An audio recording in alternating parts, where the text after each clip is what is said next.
So I'd like to show you what I came up with in trying to make a rope halter type of bridle that had more precision and controls.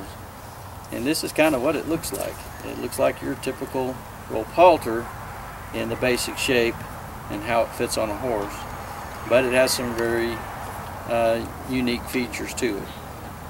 The unique feature starts out with a particular type of knot, as you can see right here.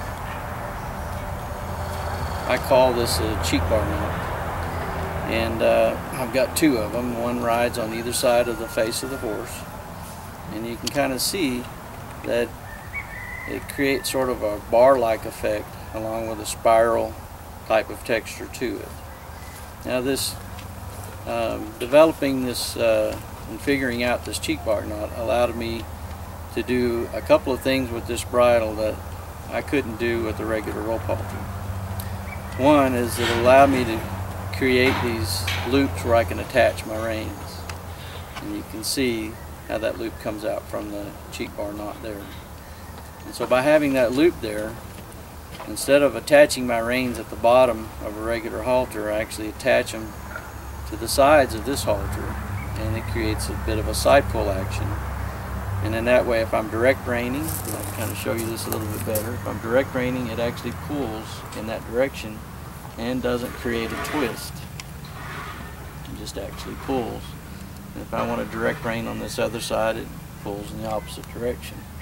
So actually placing the reins in a better spot on the bridle puts it in a better spot on the horse, and it creates a clearer signal and message to the horse exactly what you're trying to get the horse to do. Now the other part of this cheek bar knot that produced that benefit was the ability to take the size of the nose band and expand it or make it smaller so that I can fit a horse correctly. And so how that works is that I have a couple of knots here that I use to sandwich around the cheek bar knot, and you can loosen them. They're not very hard to loosen, and they're just a little bit tighter after you're riding a horse, but not so much that you can't get them loose with just in a few seconds of working with them. The kind of rope that I use on the rope halter bridle that I have here is the type of rope that has kind of a softer feel to it, but it's not so soft that it's wimpy.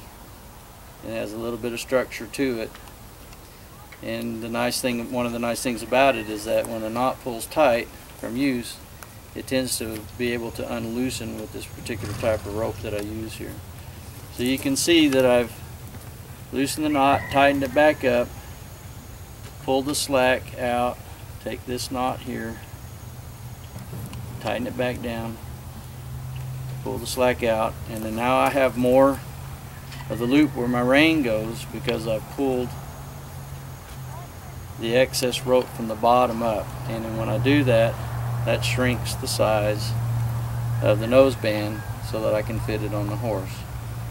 So you don't have to go and take this this bridle here and try to work all these different double knots in different locations in order to try to get it to fit a horse. It's very simple. You just work with these two knots, and when you get it fitting correctly, you just sandwich these two knots together, pull tight, and you're ready to ride.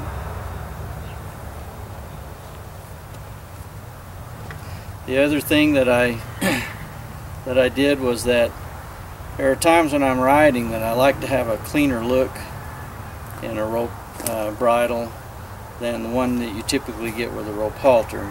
With a rope halter, typically it's got a Feodor knot at the bottom with a couple of loops hanging out so you can attach a lead rope. And so basically I replaced the Feodor knot with a different type of decorative knot, and when you put it on the horse, it makes for a streamlined look and a nice looking rope bridle when you're riding. And I make two versions of this. This one has the decorative knot, and then if I switch over to this guy here, This is the same type of cheek bar knot, rein attachment, and then nose band adjustment on either side, except instead of just the decorative knot below the chin of the horse, I do have a feodor knot where you can attach a lead rope. So if you're training horses, young horses, or retraining and restarting already broke horses, and you like to switch around between a lead rope and a set of reins, well, then you can do that with this bridle. Or if you're on the trail and you prefer to have a lead rope to tie off with, and once again you can put this bridle on a horse and then have your lead rope attachment there for tying off whenever you need to. So it's two versions. So I'm going to go back to the screen guy here, and since we show you how it operated as far as adjustment and as far as how